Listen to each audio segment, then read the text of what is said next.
Hello दोस्तों। आज मैं आपको बताऊंगा कि अगर आप कोई बिज़नेस ओपन करते हैं और उसके लिए आपको एक नगर पालिका से सर्टिफिकेट लेना पड़ता है, जिसको गुजरात में गुमास्ता धारा बोलते हैं, या कोई भी सर्टिफिकेट आपको शॉप ओपन करते हैं ग्रोसरी या कुछ उसके लिए चाहिए होता है। तो वो नगर पालिका में बनवाने के लिए एजेंट्स के पास आप जाएंगे तो 4,000 5,000 रुपये भी ले लेते हैं। और वो उसकी ईजी प्रोसेस में मैं गया था और विदाउट एजेंट और करवाई है। तो उसमें कितना चार्जेस और कितना आपका टाइम लगता है वो आज हम देखेंगे। सबसे पहले हम लोगों को डॉक्यूमेंट्स की बात कर लेते हैं कि सबसे पहले जो है ये टाइप के डॉक्यूमेंट्स हमें चाहिए होते ही हैं। अगर हमने कोई शॉप ओपन की है या किसी रेंट पे हमने किसी ओनर की शॉप लेके रेंट पे अगर हम उसमें कोई बिज़नेस करते हैं तो हमें क्या क्या चाहिए होता है वो हम पूरा इसमें देखेंगे।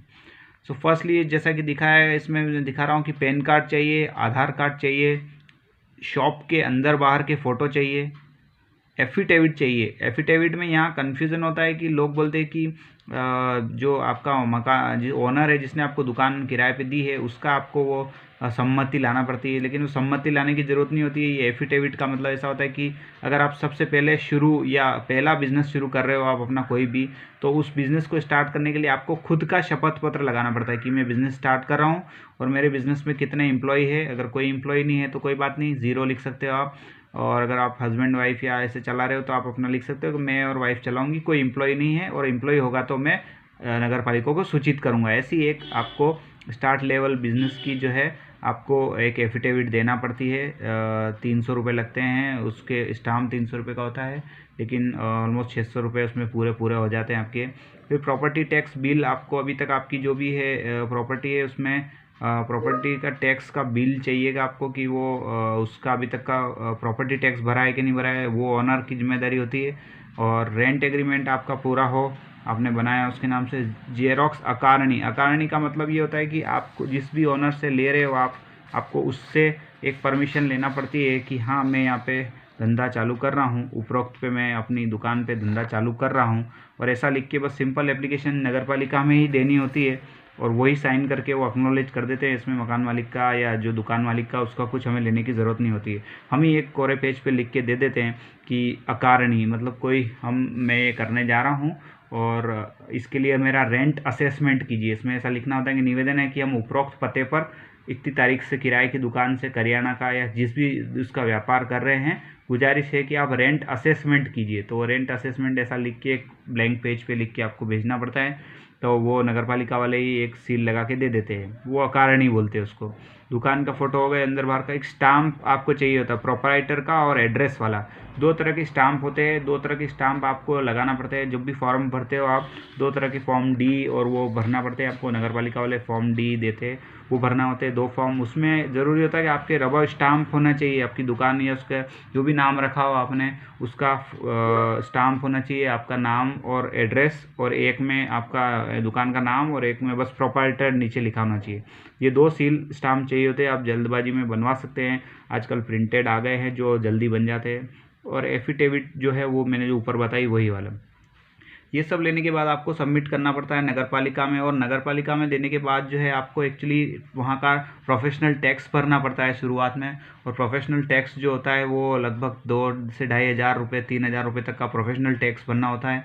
इसमें इसकी कमी एक ये है कि अगर आपने मार्च टू अप्रैल चलता है, अगर 1 साल का आपने भरा है तो मार्च टू अप्रैल का आपका होता है। लेकिन इसमें अगर आप आखिरी एंड मार्च में ही अगर आप जैसे मान के चलो 2020 में आप अगर 2021 में जैसे कि मार्च में मैं अगर धंधा कोई भी शुरू कर रहा हूँ तो भी मुझे 2020 और 21 पूरा पूरा मेरे को रेंट इसमें प्रोफेशनल टैक्स मुझे देना पड़ता है, जो कि ये चीज़ मुझे काफ़ी गलत लगी।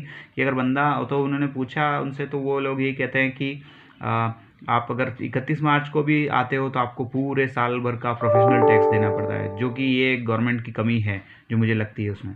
और उसके बाद जो है आपको एक जो है रेंट एग्रीमेंट के बाद ये सब होने के बाद भी सबसे बड़ी दिक्कत ये आती है कि आपको प्रॉपर्टी टैक्स जो है मकान मालिक ने जो भरा है वो तो है ही, साथ में आपको भी एक प्रॉपर्टी टैक्स भरना पड़ेगा। अगर आप मार्च से शुरू कर रहे हो तो जनवरी फरवरी और 3 महीने का प्रॉपर्टी टैक्स जो है वो आपको देना पड़ेगा इस साल का।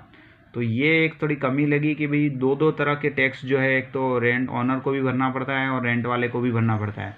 इसके बाद जो है ये 2 दिन का प्रोसेस होगा। पहले दिन आप ये सारे डॉक्यूमेंट्स सबमिट करेंगे और अगले दिन वो आपको बुला के बोलेंगे कि टैक्स सबमिट करो, 2-2.5 हज़ार का आपको टैक्स सबमिट करना है। उसके बाद जो है टैक्स सबमिट करने के बाद जो है आपको वो तीसरे दिन बुलाएंगे कि आप आ जाना गुमास्ता के लिए, हम लोग गुमास्ता धारा या सर्टिफिकेट बना के दे देंगे।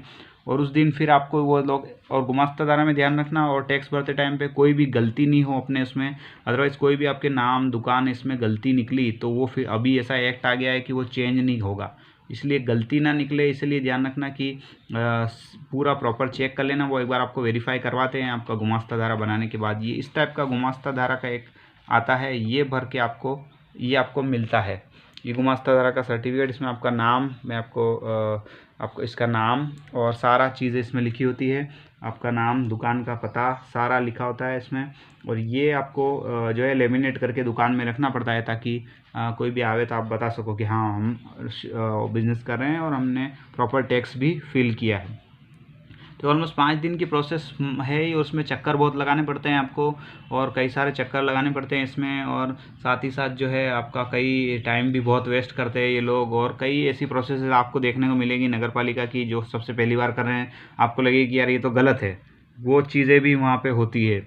तो ये जो है ये छोटे धंधा करने वाले और बिज़नेस करने वालों के लिए सबसे बड़ी चैलेंज हो जाती है। हम देखते हैं ना, लोग जीएसटी नहीं भरते, वो नहीं भरते, वो इसलिए नहीं भरते लोग क्योंकि इन्हीं कारणों से, क्योंकि सरकार जो है अन्य किसी भी तरह का टैक्स जो है वो पूरे साल का लेती है, जबकि बंदा अगर 1 महीने पहले ही उसने धंधा शुरू किया है तो भी उससे पूरे साल पिछला, जब उसमें धंधे की सोची भी नहीं होगी तब तक का टैक्स भी सरकार उससे ले लेती है। तो ये एक गलत चीज़ है जिस पे हमें आवाज़ उठानी चाहिए। बट हाँ, जिन्हें करना है धंधा वो कर सकते हैं। और कोई कमेंट या आपको लगे किसी तरह का, हाँ एक फ़ोटो भी इसमें आपका ज़रूर लगेगा फॉर्म के ऊपर, तो वो आप फ़ोटो भी एक पासपोर्ट साइज़ रखना अपने साथ। ओके दोस्तों, थैंक यू। कोई क्वेश्चन हो तो कमेंट कीजिएगा।